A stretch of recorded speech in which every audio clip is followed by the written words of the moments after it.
I'm Tracy Baxter with today's Record Newswatch. FBI agents paid a visit to Bloomingburg today, executing search warrants at residences for what is believed to be part of an agency investigation into alleged voter fraud in the village. Agents went to a number of properties reportedly owned by developer Shalom Lamb. It's the contention of those opposed to Lamb's 396-unit Hasidic housing development that he has been trying to manipulate next week's village election by having more than 100 people register to vote using the addresses of buildings he owns. The presence of FBI agents in Bloomingburg was a welcome sight to those who've been fighting the controversial development and the current village government leaders. We submitted wonderful evidence to show that people were not actually living here, but they were registered to vote here. And oh my God, this is the best day ever. It just is. It's a wonderful, wonderful day. We have been contacting offices, Aileen Gunther, the Attorney General. Everybody turned a blind eye. Regardless of what evidence we had to show them, nobody wanted to touch this. And the FBI's here in Bloomingburg today.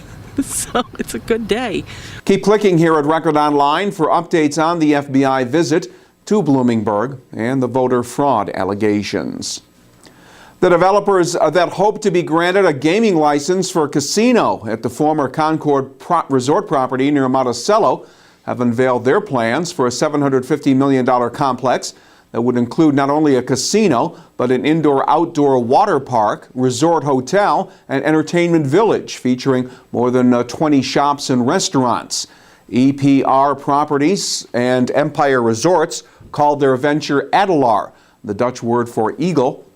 They say the project would create close to 5,000 jobs if it gets chosen as one of the state's casino locations this fall. If that happens, Adelaar developers say construction could begin within a month.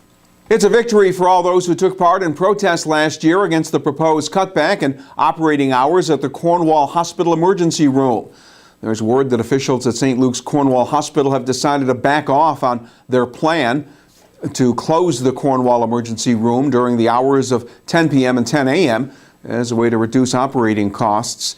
Hospital officials had asked the State Health Department for permission to scale back the hours, citing low patient volume. Local Assemblyman James Skoufis had delivered petitions with thousands of signatures to the Health Department opposing a cutback in ER hours. But St. Luke's officials say if other viable cost-cutting measures are not found, the idea of reducing emergency room hours may be reconsidered. An Ulster County man is heading to prison for a drunk driving crash that killed a pedestrian last March in Port Ewen. 45-year-old Paul DeGraff Jr. of Port Ewen will serve from 4.5 to 13.5 years in prison for his guilty plea to a charge of first-degree vehicular manslaughter. Prosecutors say DeGraff was attempting to drive home after a night of drinking when he lost control of his pickup truck at a curve on Salem Street. Truck flipped over a guardrail, striking and killing 18-year-old Derek Wood of Ulster Park, who was walking on the shoulder of the road. According to police, DeGraff's blood alcohol content was 3 times the legal limit. In Orange County Court, 20-year-old Donald David Lead has been sentenced to up to 7 years in prison for the shooting of a bystander during a disturbance outside a William Street bodega in Newburgh last July. Lead was convicted of reckless endangerment and criminal possession of a weapon for firing several times into a crowd of people, missing his intended target and wounding another person in the leg.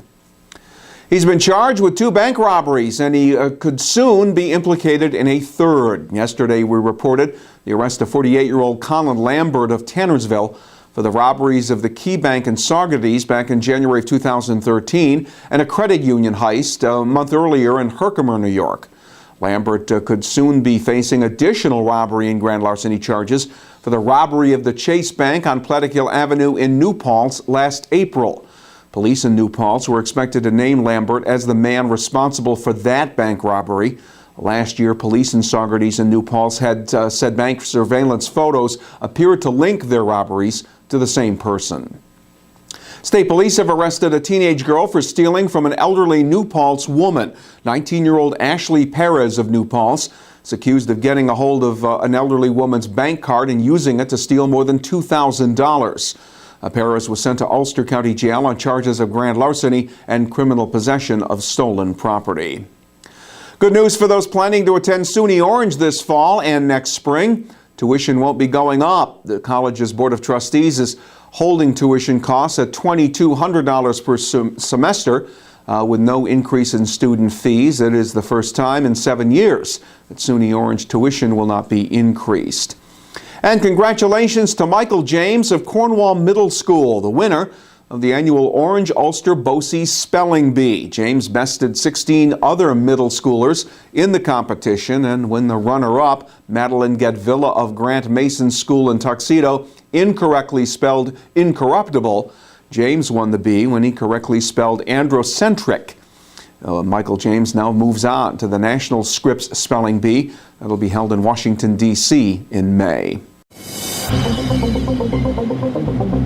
There is some sunshine in our forecast, and that should warm things up a bit as we deal with the return of the frigid wind chills. After another night of bitter cold, Friday will be partly sunny, with temperatures getting up around 40 degrees. Saturday will be mostly cloudy, but it should be milder, with the highs in the neighborhood of 50 degrees. So hang in there. Spring begins 1 week from today. We'll get an edge on the day by starting it with the Times Herald Record and keep clicking here at Record Online for news whenever and wherever it breaks. And a quick programming note, Newswatch will not be airing tomorrow. Look for its return next week. For Record Newswatch, I'm Tracy Baxter.